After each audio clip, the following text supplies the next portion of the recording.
Salut à tous, c'est Yanis qui vous présente le basket européen comme vous l'avez tout simplement jamais vu. Et aujourd'hui, je me suis posé une question essentielle dans ce début de saison, ou plutôt dans cette mi-saison en Eurocup. Mais qui peut battre le Virtus Bologne ?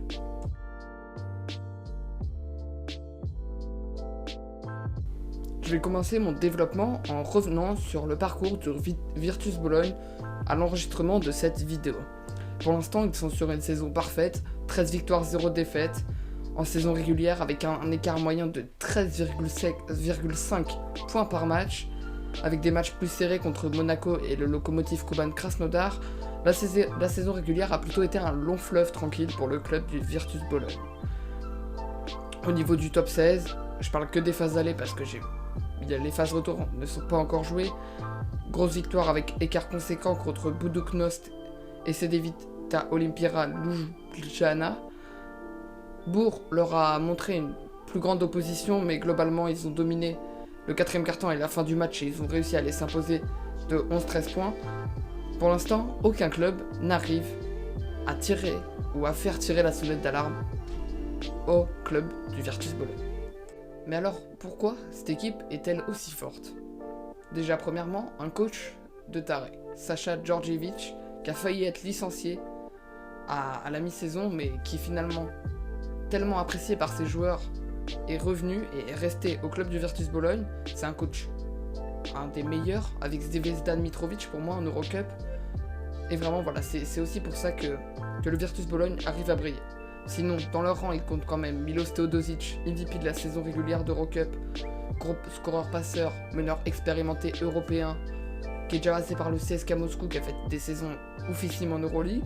Ils ont Marco Bellinelli qui est arrivé à la trêve hivernale, qui est la recrue top de cette Eurocup demi-saison, meilleur scoreur du championnat Eurocup, 21,7 points de moyenne, un gros shooter qui nous provient de NBA, l'Italien, qui a déjà connu pas mal de clubs et qui est lui très acclimaté basket européen, vraiment qui a fait une superbe arrivée dans ce club de Virtus Bologne. Ils ont aussi Vince Hunter, pivot physique, scoreur, rebondeur et défenseur, qui est la révélation de ce top 16, 27,7 d'évaluation en moyenne, c'est un monstre.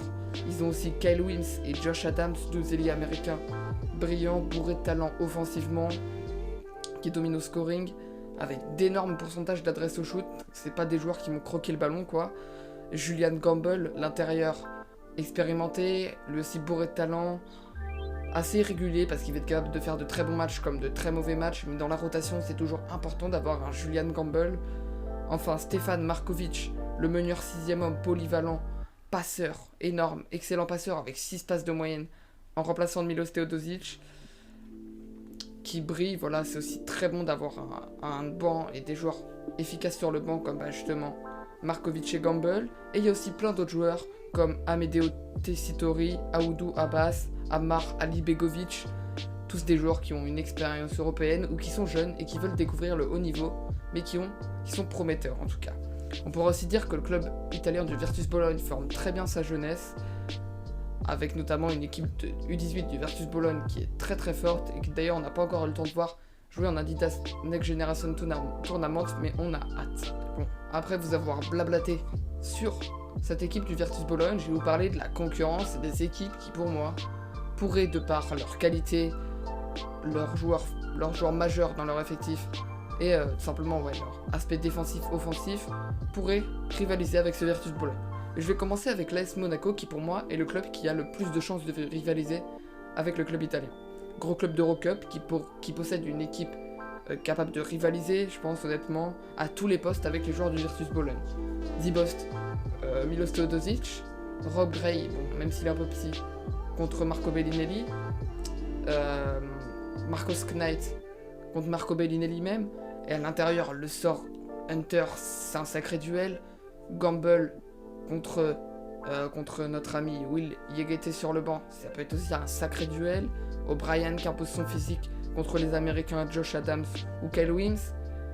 Il y a plein de face-à-face qui sont ultra intéressants dans un match Monaco-Virtus Bologne. De plus, en confrontation directe, en saison régulière, Monaco s'est incliné de seulement 6 points contre le club italien.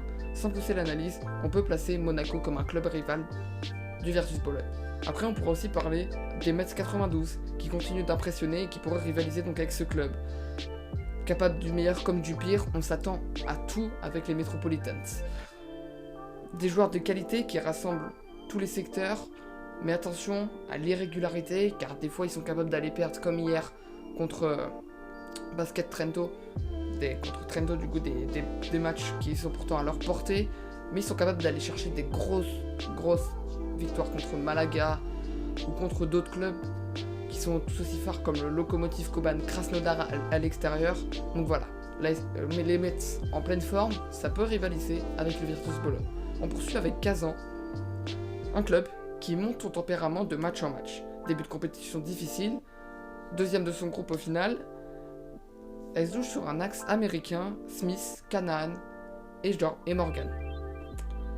Ça peut fortement inquiéter le Virtus Bologne, cet axe-là, puisque la forte intensité défensive qu'ils mettent pourra contrer l'attaque offensive que nous propose le Virtus Bologne. Seulement 66 points encaissés sur le top 16, c'est vraiment très peu pour Kazan qui pour l'instant est sur un bilan de 3-0 en top 16. Je pense que avec les attitudes offensives du Virtus Bologne, Kazan va vraiment pouvoir rentrer et avoir un aspect défensif qui va pouvoir vraiment inquiéter le Virtus Bologne. C'est pour ça que pour moi, Kazan, c'est vraiment un des clubs surprises qui peut vraiment faire face et regarder les yeux dans les yeux le Virtus Bologne. Enfin, je termine avec le dernier club, c'est Badalone, qui possède une expérience européenne complète avec des joueurs de qualité, Tomic, Ribas, Dimitrijevic.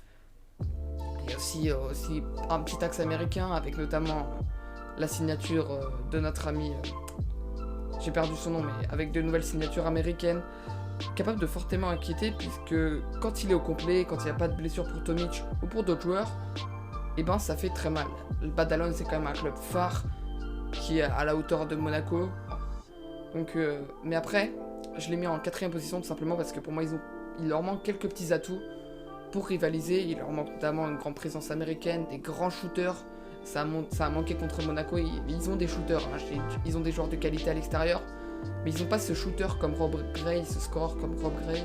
Ils l'ont pas, celui-là, et il leur manque un petit peu ça pour rivaliser avec une équipe du Virtus Bologne qui, elle, possède pas mal de scores.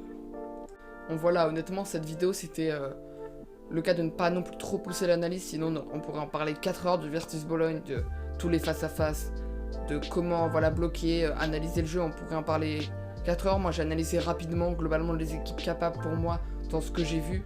Et dans ce que j'ai vu d'un point de vue du niveau et aussi dans les oppositions, j'ai fait ça plutôt rapidement même si ça m'a pris pas mal de temps.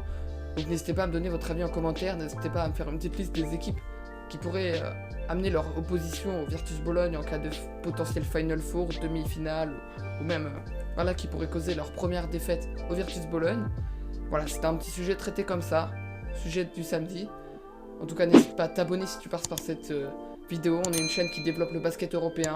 Donc voilà, si tu veux nous soutenir, c'est gratuit. Il faut cliquer sur le bouton en dessous. N'hésite pas à mettre non plus un petit like si la vidéo t'a kiffé, à partager la chaîne. Allez nous suivre sur Instagram pour être au courant de toute l'actualité, tous les résultats en direct et tous les transferts. Et moi, je vous dis à la prochaine. C'était Yanis qui vous présentait French Basket Europe.